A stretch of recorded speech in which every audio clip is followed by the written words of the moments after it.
Welcome to the Graveyard Tales channel. Listen top 3 true horror stories. Are you ready to feel the fear? Story number 1. Deadly Farmhouse. The Deadly Farmhouse is a spooky tale about two young boys who go exploring in the countryside and come across an old, abandoned house in the middle of nowhere. Every summer, my mother would take me to visit our relatives who lived out in the country. My cousin and I were almost the same age and we were always up to mischief. We spent our days out in the fields, exploring the area, making bows and arrows, sharpening knives, throwing rocks, climbing trees and tracking wild animals. One day we set out on a long walk across the fields, not really having any idea where we were going. Sometimes we liked to get ourselves lost and then try to find our way home. After a few hours of walking, it was getting late in the afternoon when we came across a farmhouse that looked as if it was abandoned. On the property, there was a small storage shed, so we jumped over the fence and decided to find out what was inside. We found that the doors were locked. There was a small keyhole, but we couldn't see through it because it was blocked by dust and thick spiderwebs. We walked towards the house and noticed that the front door was standing open, but there was no sign of life coming from within. The yard was overgrown with grass and weeds. The only sound we could hear was an old windmill nearby, rattling in the breeze. Hashtag, hashtag, hashtag, hashtag, hashtag, hashtag, hashtag, hashtag, hashtag. I went to the door of the house and shouted, "Hello!" But there was no answer. It was then that the smell hit me. It was the stench of damp, mold, and decay. I stepped inside. There were clothes and papers everywhere, and some cardboard boxes. There was also an old bed, some racks of moth-eaten clothes, a leather armchair. I took a few steps forward and the smell seemed to get worse.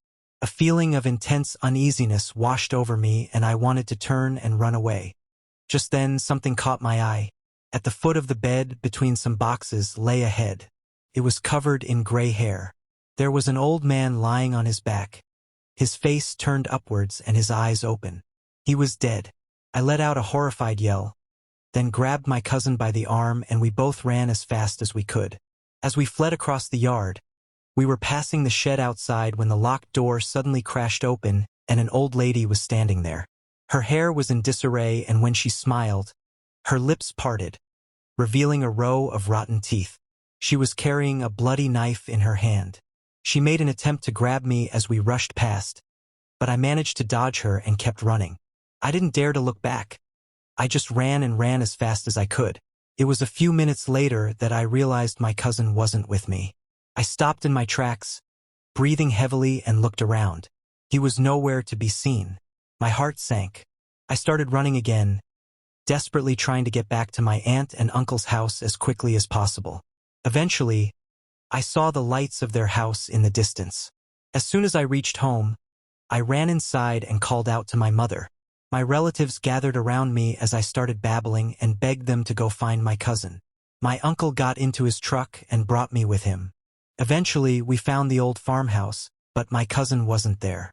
Neither were the old man or the old woman. After searching for a while, my uncle called the police. A few days later, my cousin still had not been found. The farm was searched from top to bottom, but there was no trace of him and he remains missing to this day. It's one of the biggest unsolved mysteries in the region. I don't know what happened to my cousin that day, but I am glad it didn't happen to me. Story number 2. Dream Girl. The Dream Girl is a scary story about a brother and sister who meet a rich young girl that lives in a mansion near their house. Aliska looked at the large, crumbling mansion that lay across the fields from her little house. It had been empty for as long as she could remember. Every day, she gazed at it from her bedroom window and imagined what it would be like to live there. Aliska and her brother Chris lived with their parents in a small, dilapidated house. Her family was poor and they couldn't afford to make the necessary repairs. Aliska was always too embarrassed to invite any of her friends over after school. One night, Aliska had a very strange dream about the old mansion. She dreamed that a beautiful young girl lived in the mansion and she invited Aliska to come inside. In the dream, the mansion was filled with ornate furnishings and the walls were lined with expensive paintings. She dreamed that the girl showed her a room that was filled with beautiful jewelry. The next morning, when she awoke, Aliska looked out the window and noticed something different about the mansion. It looked as if the walls had been freshly painted and there were curtains in the windows. It seemed like someone had moved in after all. At breakfast that morning, she told Chris about her strange dream. "That's funny," Chris replied. "I had almost the exact same dream." "That's weird," Aliska said, puzzled. Chris nodded in agreement. That evening, when Aliska and Chris were playing in the field beside their house, they met a strange young girl. She was a beautiful girl with long black hair and dark eyes. She was wearing an exquisite dress that shimmered in the fading light. "Hello," she said. "Hi," Chris replied. "Who are you?" "My name is Angela," the girl said. "I'm your new neighbor. My parents and I just moved into the mansion over there." When she heard this, Aliska's mouth dropped open in astonishment. She was lost for words. "I'm Chris and this is my sister Aliska," Chris said. "Pleased to meet you," Angela said as she shook their hands. "Since I'm new in town, I don't really know anyone. Would you two be my friends?" "Of course," Aliska said eagerly. "Sure," said Chris. "I'm so glad," Angela said. "Would you like to come and see our mansion?" "We would be delighted," Aliska said. Together, they walked through the tall grass until they came to the mansion. Angela opened the front door and they followed her inside. The house was beautiful. It was filled with ornate furniture and expensive-looking paintings adorned the walls. When they went into the living room, they saw an elaborate chandelier hanging from the ceiling. "Hello, Mother." "Hello, Father," Angela said. Her parents were sitting on the sofa, reading newspapers. They didn't look up as the youngsters filed past. "Come with me, Aliska," said Angela. "I want to show you my playroom. I think you'll like it." She opened a door and ushered Aliska inside. Aliska couldn't believe her eyes. It was exactly like the room she had seen in her dreams. The walls were lined with glass cases, containing beautiful, intricate jewelry that sparkled in the light. Aliska couldn't take her eyes off it. She was mesmerized. "Try on anything you like," Angela said. "I'll let you keep whichever one you like the most." Aliska gasped as Angela left the room, shutting the door behind her. The girl moved from case to case, examining all the gorgeous necklaces, earrings, and brooches. She didn't know how much time had passed, but the spell was broken by a loud scream. It came from outside and it sounded like her brother's voice. All of a sudden, she looked around and saw that the room was changing. There were cobwebs and dark stains on the ceiling. The faded wallpaper was peeling off the walls. The lush carpet was gone and the floorboards were covered in damp and mold. The wooden door was rotten and the hinges were rusty. Aliska grabbed the handle and pulled with all her might. She pulled so hard that the door came off its hinges and fell to the ground with a crash. When she went into the living room, she was shocked to see everything covered in dust. The plaster was falling off the walls. Sitting on the couch, where Angela's parents had been just moments before, were two mummified corpses.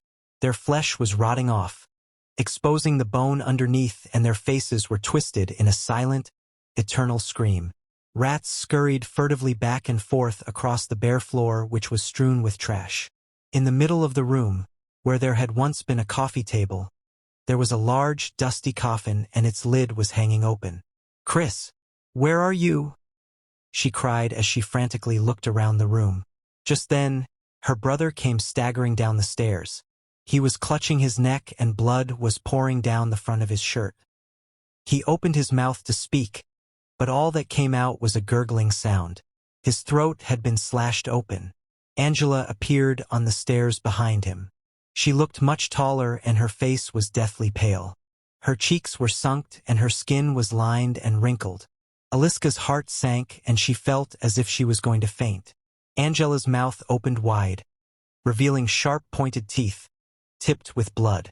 She lunged at Chris, biting into his throat and ripping out a chunk of flesh. Aliska let out a terrified shriek and ran to the front door. She was dizzy with fear, but she managed to pull it open, and when she got outside, she ran as fast as she could. Tears were streaming down her cheeks and she couldn't stop screaming. She ran and ran across the field, wading through the tall grass, her heart beating fast and her hair standing on end. Eventually, she reached the safety of her own house. She rushed inside and slammed the door behind her. Then, in confusion, she looked around. She saw the dust, the cobwebs, the rats, the open coffin and the dead body of her brother lying in a pool of blood on the floor. To her utter horror, she was back inside Angela's house, and there stood Angela, smiling from ear to ear, with blood dripping down her chin.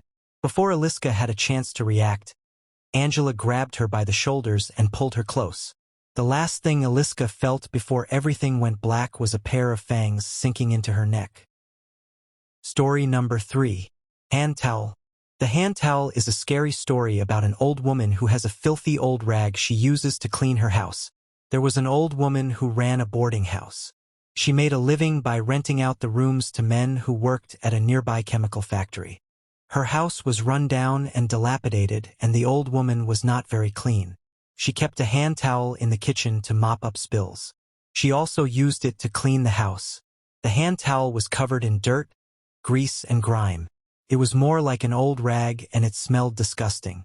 One day, while she was dusting one of the rooms, the old lady accidentally dropped the filthy old hand towel.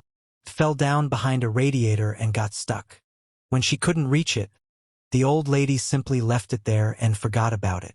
The man who rented the room was a lonely and cantankerous old fellow who had no family.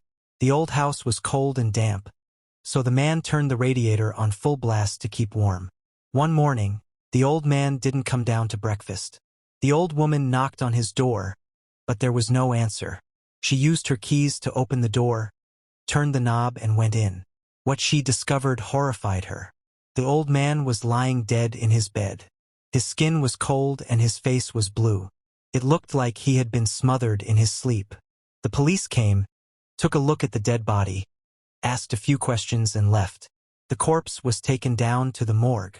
The old man was a nobody, so no one cared that much whether he lived or died. The police decided that he had probably smothered accidentally in the blankets. They never even noticed the trail of slime that led across the pillow and onto his face. A few days later, the old woman put a notice in the newspaper advertising a room for rent. Not long after that, she had a new tenant. He was a young man who was very nervous and smoked cigarettes constantly. On the first night he spent in the room, the young man was laying in bed, smoking a cigarette. He thought he heard something shuffling about in the darkness, but he paid no attention to it.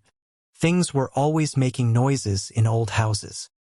He reached over to stub his cigarette out in the ashtray, but his hand touched something damp and slimy. Felt like a wet cloth. Suddenly, the thing curled around his wrist. The young man gasped and pulled his hand back, dropping his cigarette. The thing around his wrist burst into flames. Before he could so much as scream, the thing flew off his hand and landed on his face, covering his nose and mouth. The old woman was awakened by the sound of sirens outside. There were fire engines pulling up outside her house, and she could smell smoke. When the fire was put out, most of the old house had been gutted. The young man's charred corpse was found still lying in his bed. The fire department decided that the blaze was caused by the young man's stupid and dangerous habit of smoking in bed. The old woman had insurance, so she collected a large sum of money and bought a new house. She never wondered what happened to the filthy old hand towel she dropped down the back of the radiator. Hey, thanks for watching my YouTube video. Please like the video and subscribe to my channel.